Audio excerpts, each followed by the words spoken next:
اعوذ باللہ من الشیطان الرجیم بسم اللہ الرحمن الرحیم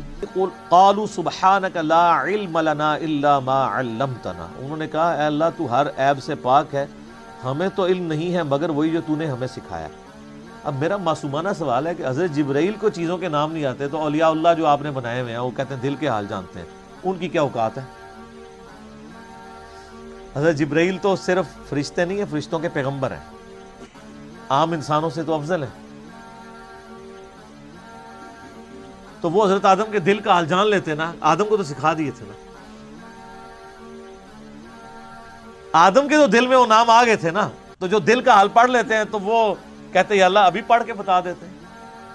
جب شیخ عبد القادر جیلانی دل کا حال پڑھ لیتے ہیں تو ہم تو فرشتے ہم نہیں پڑھ سکتے، ابھی آدم کا دل پڑھ کے آپ کو بتاتے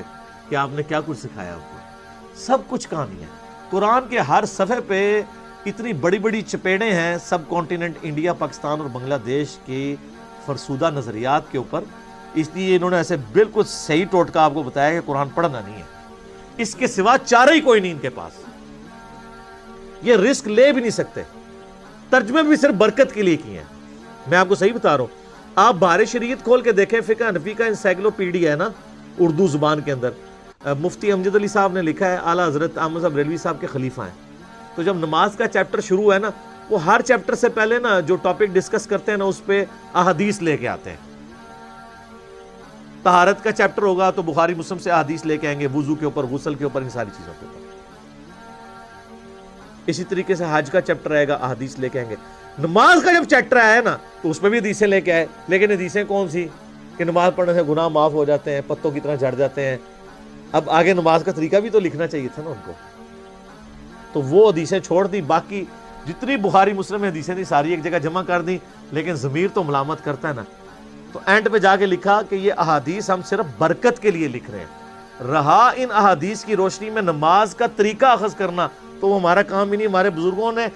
بہت عرصہ پہلے یہ کام کر دیا، ہمیں اسے دوبارہ کرنے کی ضرورت نہیں ہے۔ وہ بزرگ جو بہت عرصہ پہلے کام کر کے گئے نا، وہ کام کر کے نہیں گئے، کام پا کے گئے نا۔ تو یہ اندھا تھا جب بخاری مسلم سے حدیثیں لکھ رہا تھا، اس کو نہیں پتا تھا کہ نماز کا طریقہ، جب تم فضائل لکھ رہے ہو نماز کا طریقہ بھی اسی بخاری مسلم سے لکھو نا، اور پھر بتاؤ کہ بزرگ کام ڈال کے گئے ہیں۔ تو اصول برکت کے لیے وہ کہتے، اس میں لکھا ہے کہ ہم یہ برکت کے لیے لکھ رہے ہیں، کوئی یہ نہ سمجھے کہ اس سے ہم نے نماز کا طریقہ اخذ کرنا ہے۔ تو قرآن بھی جو ترجمے ہوئے ہیں برکت کے لیے ہوئے ہیں، اس سے کوئی یہ نہ سمجھے کہ اس کو پڑھ کے اس پہ عمل بھی کرنا ہے۔ قالوا سبحانک لا علم لنا الا ما علمتنا، انہوں نے کہا اللہ تو پاک ہے، ہمیں تو بس اتنا ہی پتا ہے جتنا تو نے ہمیں سکھایا ہوا ہے، ہم تو دل کا حال نہیں کسی کا جان سکتے، علم غیب نہیں ہے۔ انک انت العلیم الحکیم، بے شک تو ہی